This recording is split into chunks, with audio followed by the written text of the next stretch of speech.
guys tonight. And as you can probably imagine, Bob asked me to talk about a whole bunch of stuff. And technical support. no, we're good. Whoa. There you go. There. Okay.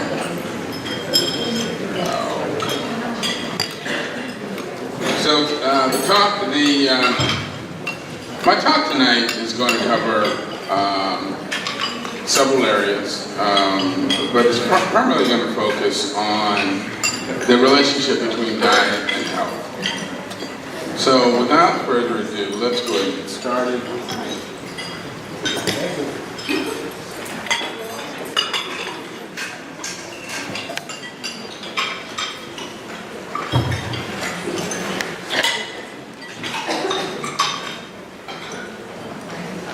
Actually, you know what?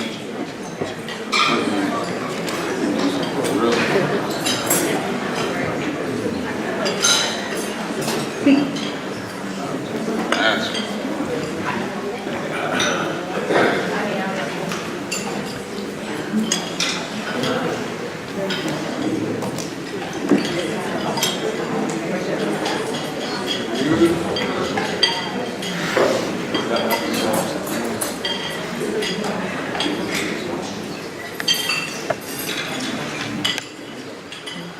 I love that picture. She looks like a Madonna.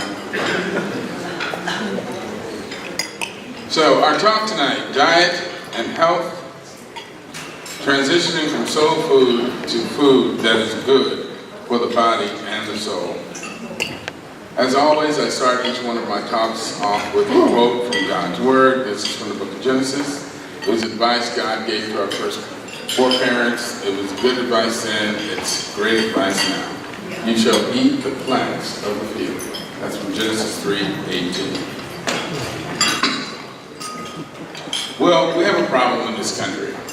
And that problem is the fact that the largest and most destructive epidemic of addiction that we've ever seen in this country is not the one caused by drugs and alcohol. It's due to our addiction to unhealthy foods. Whenever we get ready to talk about addiction, we always want to point fingers at the alcoholic, the crack addict, those who are addicted to heroin. You want to see the face of addiction, try to take a piece of fried chicken from someone. The devastating impact of this national eating disorder is reflected in the spiraling rates of diabetes, obesity, heart disease, cancer, stroke, depression, and other chronic ailments. It is estimated that the number of Americans diagnosed with diabetes has increased by over 80% in the last 10 years alone. Thank you, Dunkin' Donuts and Krispy Kreme. This avalanche of diabetes and chronic disease has affected people of all races and has been fueled in part by the corruption and homogenization of American eating habits by giant fast and snack food corporations. It used to be you went to the gas station to get gas. Now you get gas and many hot dogs and tacos and God knows what else. We've seen the proliferation of fast food restaurants in poor neighborhoods. Studies have shown that they're actually targeted to poor neighborhoods and have put unhealthy foods within easy reach of everyone. And these are coupled with marketing campaigns that encourage people to overindulge on the slightest whim. It's all about just eating. And someone earlier today talked about the fact that there have been statistics that suggest that people are eating less meat and animal food on a per capita basis, or on an aggregate basis. But what is happening is that I think it is true that individuals are eating less meat, but individuals are also eating more meat, because it used to be that you'd get a pizza and the pizza would be crust and some cheese and whatever else. Now they got cheese in the crust. They got cheese around the crust, and one unfortunate group has even put bacon on around the cheese in the crust. It's just And so what these companies are doing is that because people are eating less meat as individuals, they're trying to get each individual who continues to eat meat, animal food, to eat more of it. Is it any wonder we have a major health crisis in this country?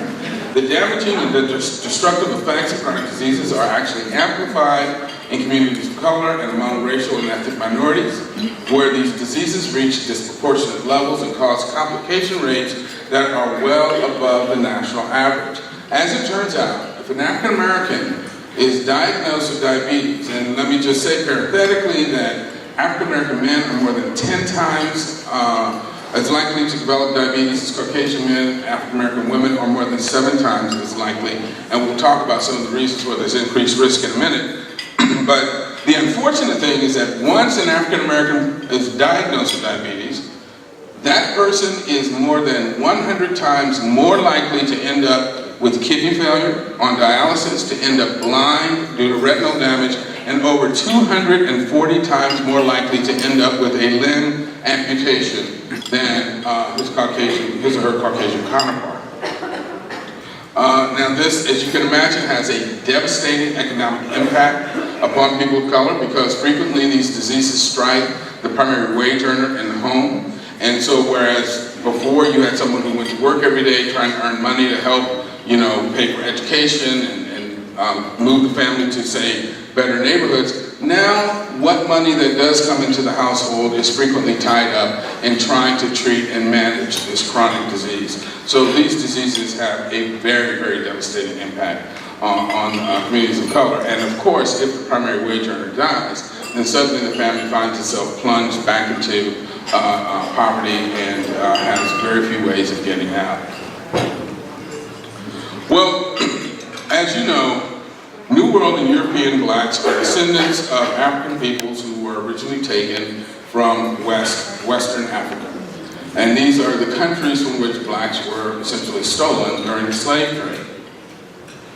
Traditional West African diets are actually plant-based diets centered around green, leafy, and root vegetables, whole grains, fruits, legumes, and contain no dairy foods.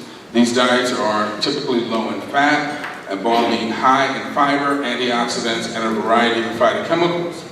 These traditional diets usually contain very little animal food because these people don't eat meat at every meal. And when they do eat meat, they typically eat it in much smaller proportions than we see in Western countries. So instead of sitting down and having a whole chicken to themselves, that chicken will feed, 6 or 7 people. These diets also tend to be very low in both saturated and total fat. Amongst West Africans adhering to traditional dietary patterns, Western-style chronic diseases are almost non-existent. Coronary artery disease or heart disease, diabetes, breast and prostate cancer, and colon cancers are very rare. Health problems like constipation, diverticulosis, and other ailments common in Western countries are also almost unheard of. So this brings up the whole concept of soul food. Now, when you look at what African Americans typically eat, the studies show that what African Americans eat are comparable to what everybody else is eating in terms of total calories, percentage of calories from fat, amount of protein. But we know that even though they are essentially eating what everybody else is eating, that these diets cause disproportionate levels of chronic disease. And this is due to something called thrifty genes. Thrifty gene complexes are metabolic genes governing our metabolism that in populations that traditionally adhere to plant-based diets have basically adapted to that low-fat, low energy or dilute energy plant-based diet. When someone with these genes then starts to eat a Western-style diet, it promotes excess levels of disease in these groups. And this is not only true for African Americans, it's also true for Asians, Native Americans, and people from South America, South and Central America. Now, what this graph shows you is what's called glucose intolerance, or essentially prediabetes, and then the other side stands for non-insulin-dependent diabetes, or essentially adult-onset diabetes. Excuse me.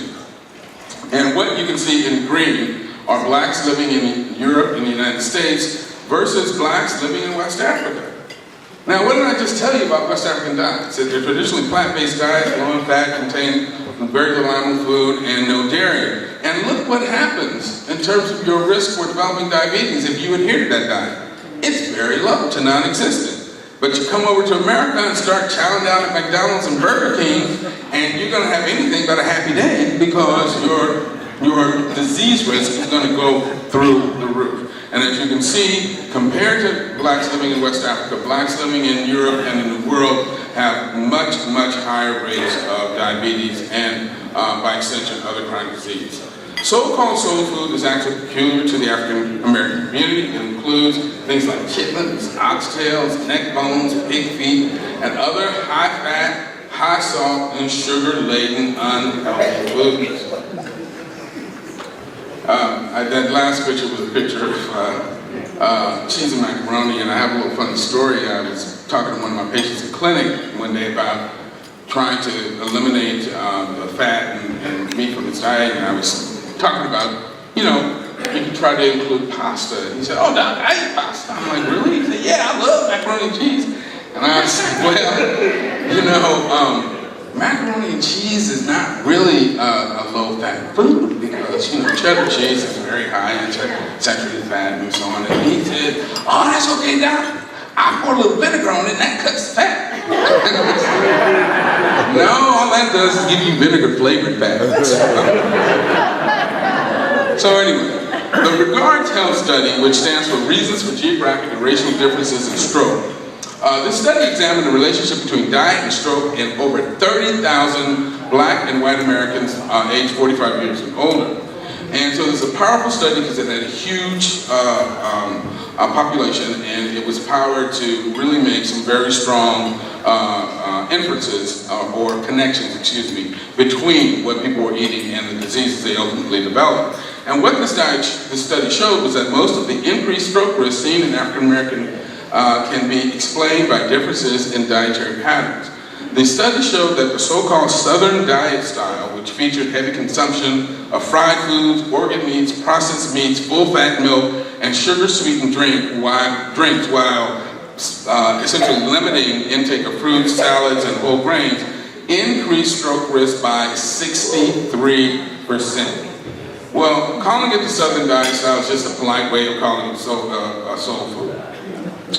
On the other hand, the plant-based dietary pattern, which included cruciferous vegetables, green leafy and other vegetables, fruits, beans, and whole grains, reduced stroke risk by more than 20%. So what I'd like to suggest to you is that this so-called soul food is not in fact soul food, it is plantation food. West Africans brought to America were forced to eat the literal garbage of the plantations on which they were enslaved.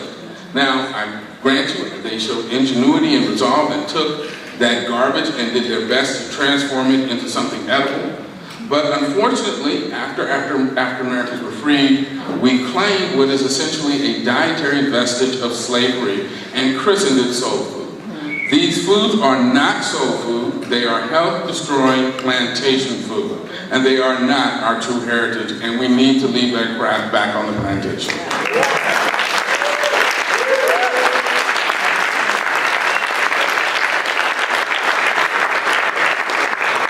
My mother tells me I always shouldn't say crap, but just some examples of the increased disease risk. And this is a slide showing cardiovascular disease prevalence in various populations. As you can see, nobody's doing great, but the blacks are doing worse. This data is taken from American Heart Association Heart Disease and Stroke Statistics from 2003. Epidemiology studies show that populations consuming a plant-based diet are at much lower risk for developing heart disease. Healthy plant-based diets benefit the heart by being low in total unsaturated fat, but high in heart-healthy fats like mono and polyunsaturated oils. These diets are also high in fiber, plant proteins, and antioxidants, contain little or no cholesterol. You get bonus points if you recognize my friend coming up here. Vegetarians and vegans typically have cardiovascular risk profiles well below those of omnivorous populations. They usually live longer, have lower body weights, lower blood pressure, lower levels of homocysteine, and have cholesterol levels that are 100 to 150 points below individuals who eat meat. Now, looking at high blood pressure, we know that it affects 1 out of every 4 Americans. It's often called the silent killer because people don't realize, if they don't go to their doctor, they don't realize their blood pressure is high until they either have a stroke or a heart attack. It increases the risk for heart disease, peripheral vascular disease, or hardening of the arteries in your legs and limbs, and for stroke. Turns out that stroke is the leading cause of disability in African American males between 25 and 55. And that's why I explain to my male patients, it's pretty hard to pull the ladies when you're dragging one half of your body and talking out the side of your mouth. So, need to get your blood pressure.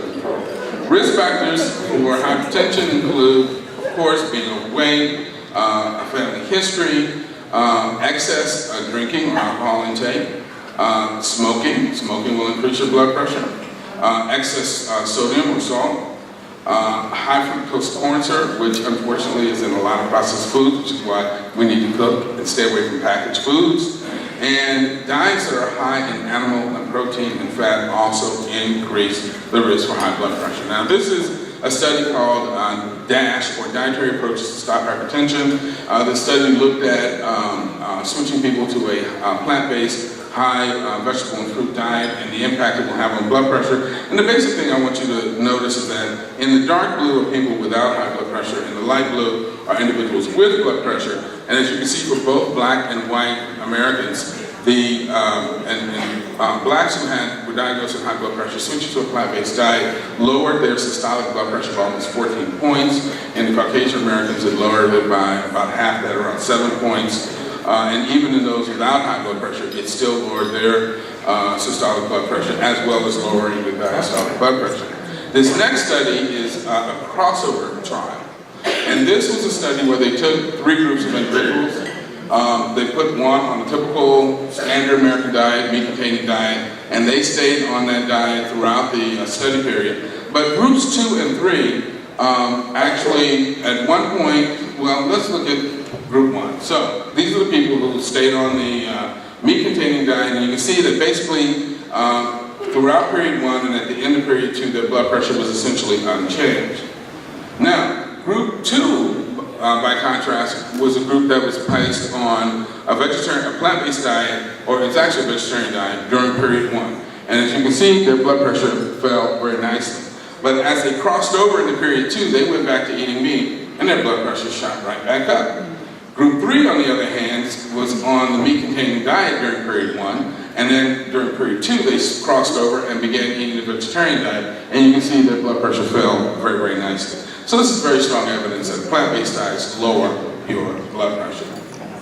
Well, looking at cancer incidence, again, pretty familiar story, very high prevalence across the board, but higher in African Americans, and not just the incidence, but when you look at mortality, again, higher mortality in African Americans, and this is again due to the way we choose to eat and live. So we've got to make some changes.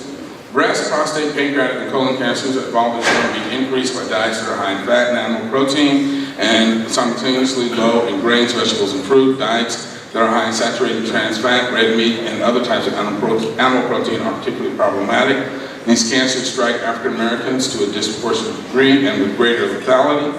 5-year breast cancer survival rates for African American women are 69% compared to 84% for Caucasian women. African American men have a 60% higher incidence rate for prostate cancer than white men, and once we are diagnosed with prostate cancer, we are more than twice as likely to die from it relative to our Caucasian counterparts.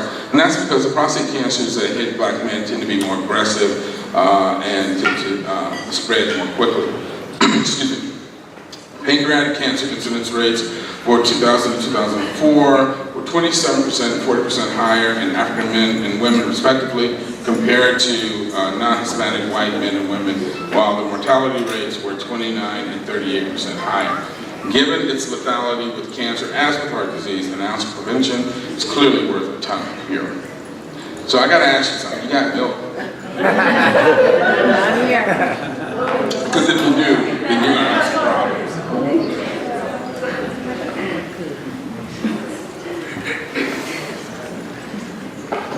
Milk is a biochemical solution designed to stimulate rapid cell growth and activate the immune system of baby cows. Because baby cows are supposed to grow, they're born without an immune system, they need something to get this all revved up. Well, it should come as no surprise then that it's been linked to several types of cancer and autoimmune diseases in adult humans. Why is that? That's because as an adult human, your cells are not supposed to be dividing rapidly. You start taking in this fluid that's going to stimulate them and make them start to grow rapidly, they have no choice but to turn cancers. And if you overstimulate your immune system is like, you know, your drunk friend who doesn't know how to act. It just starts attacking everything, including you. And so you want to stay away from this stuff. You know, earlier today, one of the speakers talked about how dairy foods increase mucus production. And you know, to some people that may seem a little non-specific. Mucus, you know, what does that mean? Well, what you have to understand is that mucus is one of our body's primary means of interfacing with the world and preventing bad things from getting into your body.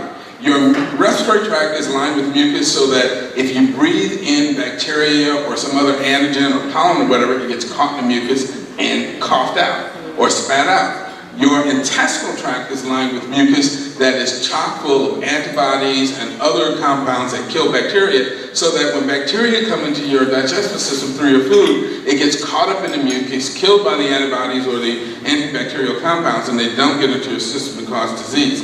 So yes, milk does stimulate mucus production because it's supposed to. It's supposed to help that baby cow interface with the world and not get sick. But again, when you, with an already normally functioning immune system, start taking this stuff that makes it overreact, it's like, you know, giving your police department a bunch of meth. Let's just start acting a fool. All right, well, I'm really proud of this little picture here because I designed it. It says, got lactose intolerance, and you see these individuals of color who are doubled over with cramps from drinking milk. 75% of individuals around the world are lactose intolerant, particularly people of color. And if you are lactose intolerant, you may have grounds for a lawsuit, one that we at PCRM filed against the dairy industry. Symptoms of lactose intolerance includes diarrhea, abdominal cramps, gas, bloating, and abdominal pain. And people in the dairy industry constantly say, oh, it's not that bad. You know, if you drink little bits of it at a time, you'll be okay. Male bovine fertilizer. I can tell you that I am profoundly lactose intolerant. And I have put out a message to the dairy industry. If you want to prove that it's not that bad, handcuff yourself to me and I'll drink all the milk that you want me to. If I'm going to suffer, you're going to suffer. For the majority of human beings worldwide, lactose intolerance is the norm. Within the United States, 95% of Asian Americans, 73% of blacks, 70% of Native Americans, and 53% of Hispanics are lactose intolerant. Many people of color suffering from lactose intolerance think that they have a problem with irritable bowel syndrome or spastic colon. I was seeing this in my clinic. These patients were coming in and said, oh, I got this disease. Take them off milk, the problem cleared up. And when I asked them, why were you continuing, and some of them would say, yeah, I know it upsets my stomach, but I have to drink it. I'm like, why? They're like, the dietary guidelines tell me that I have to drink this stuff. And that kind of pissed me off. Because essentially the government was pimping people of color to help the dairy industry make money, when it was encouraging them to eat foods that it knew was going to make them ill and from which they were not going to gain any appreciable benefit, because you do not need milk to get calcium. Cows don't drink milk and have plenty of calcium in their food. Green leafy vegetables are full of calcium. You don't need calcium. And anyway, as I said, the symptoms can be severe, but they completely resolve once you come off dairy foods. Dairy foods have also been shown to exacerbate asthma, bronchitis, and chronic sinusitis. So, I'm going to switch gears a little bit here and propose this ghastly proposition to you. If you can read backwards, this sign says, do it yourself, which most people would not want to do. Humans do not like animal flesh in its unaltered native form. That is why we are compelled to change the way it looks, tastes, smells, in order to make it acceptable to us. How many of you have carnivore pets like cats or dogs. Has your pet ever sort of said to you, I'm not going to touch that until you fry it, bread it, and cover it with a peppercorn chutney? I don't think so. Our manipulations of animal flesh are all designed to circumvent our disgust reflex. We try to make meat taste and smell like plants by cooking, seasoning, and marinating it in herbs, spices, and other plant products. You ever thought about that? We give it the texture of plants by bleeding, drying, cooking, and breading and frying it. And we make it look like plants by skinning, plucking, cutting, and shaping it into these little round, hand-sized objects that mimic fruit and other plant products, and then covering it with brightly colored sauces and garnishes. Studies have repeatedly shown that people like a crispy and crunchy mouthfeel, which is why you want to eat your cereal as soon as you put the almond milk on it and not let it get soggy. But these are clearly not the textures of raw animal flesh.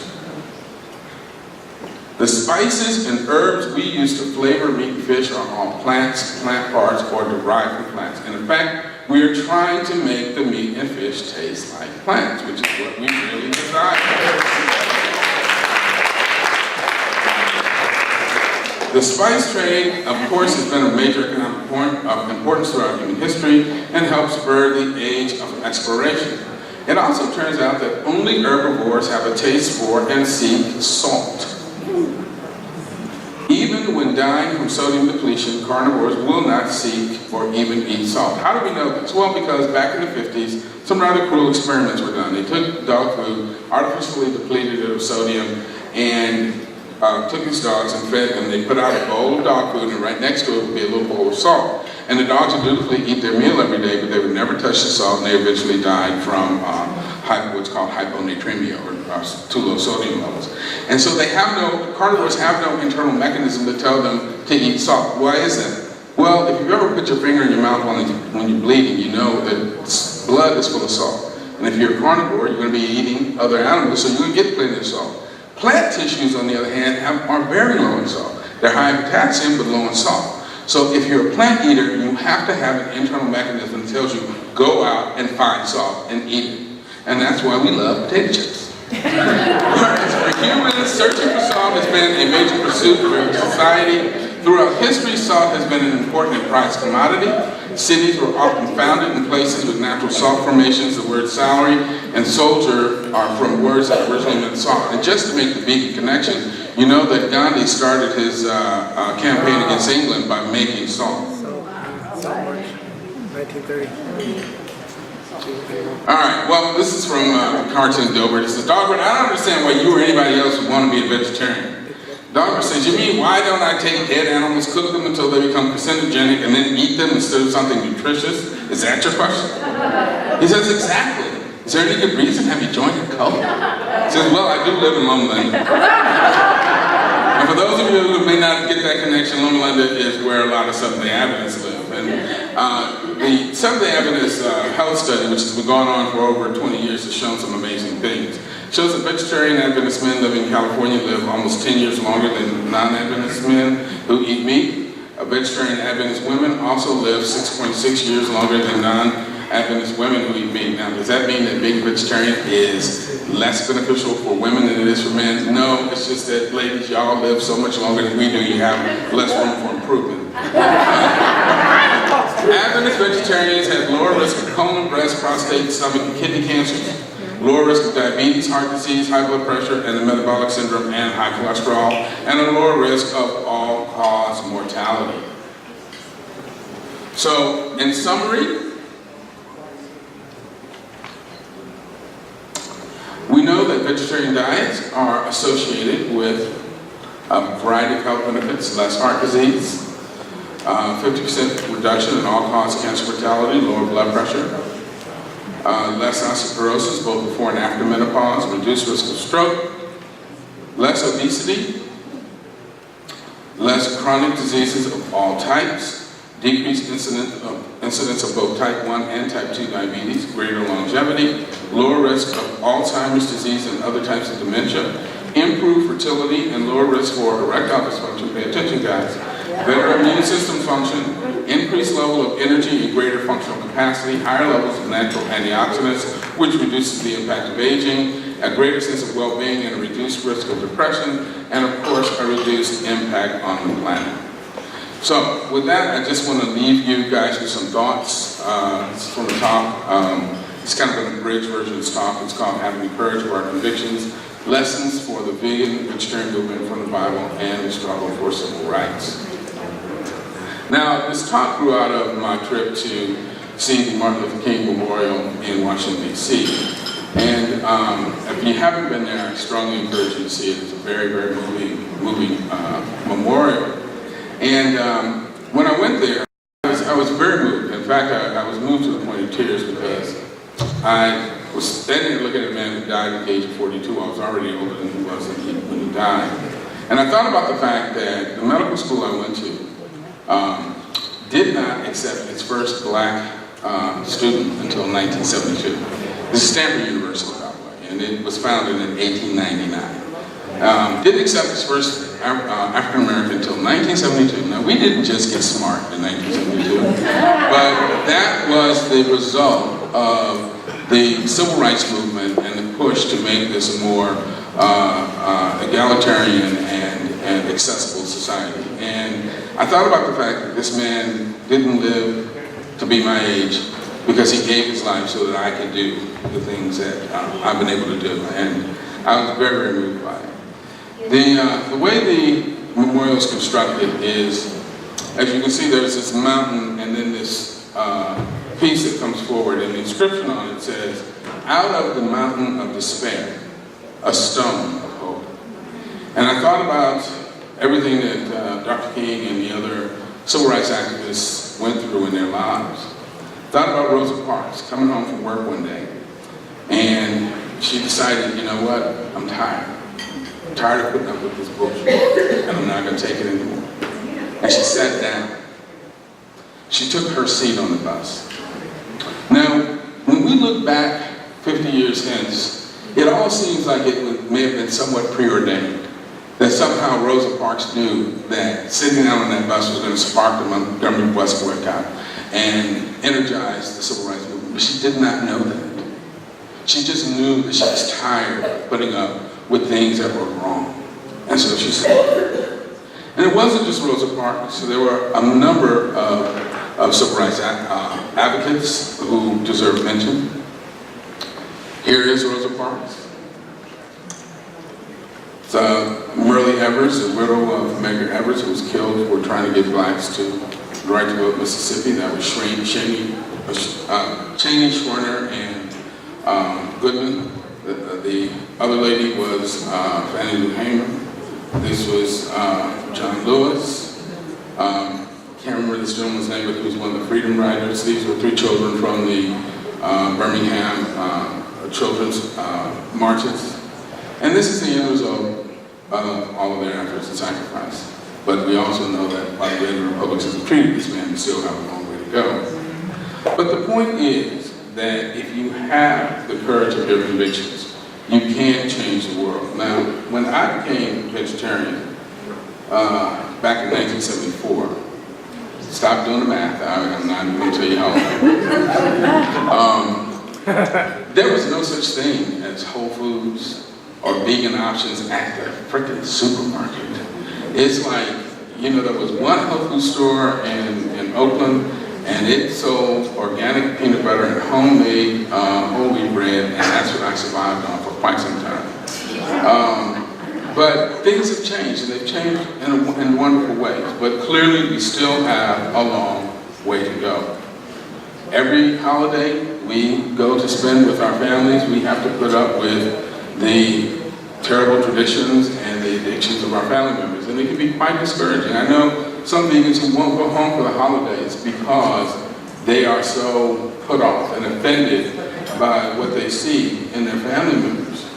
But see, I think that that's wrong. Because I think that those family members need us. They need to see someone who says, you know what, I don't live this way, and I won't live this way, and I won't do this. It's very easy for us to hide ourselves away from the world or hang out with people who think like we do. But in so doing, we are doing a disservice to those around us. We have all been appointed by God as ambassadors of truth. We have been given this knowledge not just for us, but for the rest of the world. And it is our job, it is our duty, it is our birthright to carry this message to people who don't understand it and who don't accept it.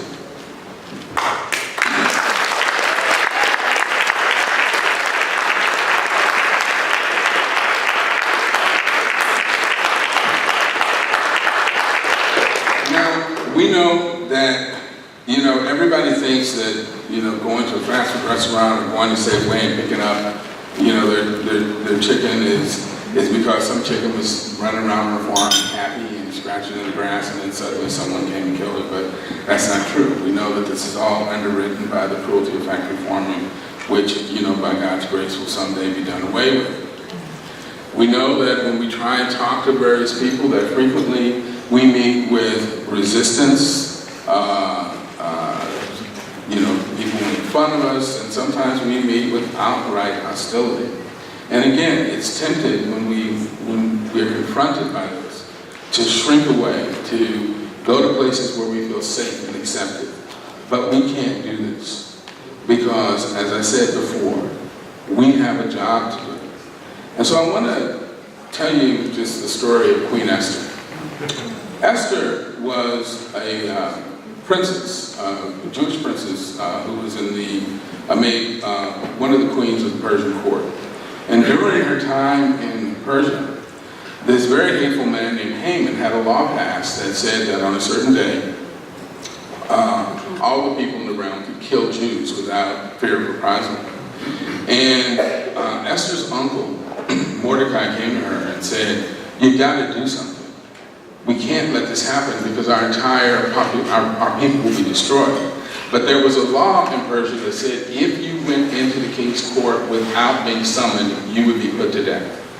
And Esther said, for me to go before the king without being summoned, that's going to be instant death. And Mordecai said to her, "Who knows whether thou art come to the kingdom for just such a time as this?" In other words, maybe the whole reason you were born is for this moment, because you are in a place where you can make a difference.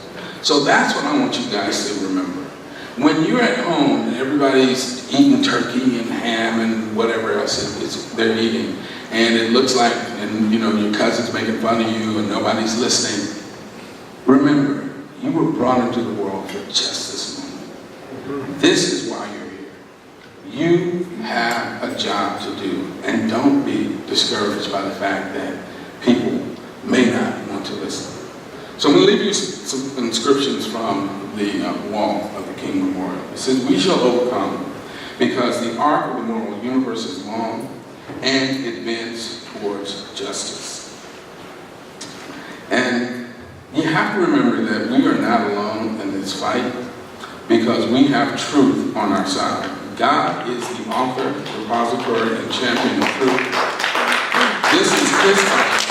We're merely foot soldiers working together with him to make this world a better place.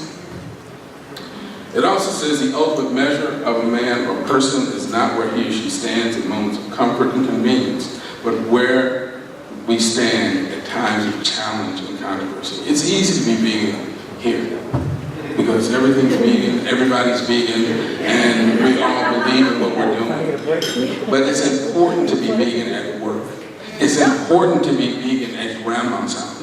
It's important to be vegan when people don't understand what you're doing and think you're crazy. That's when the true measure of our character.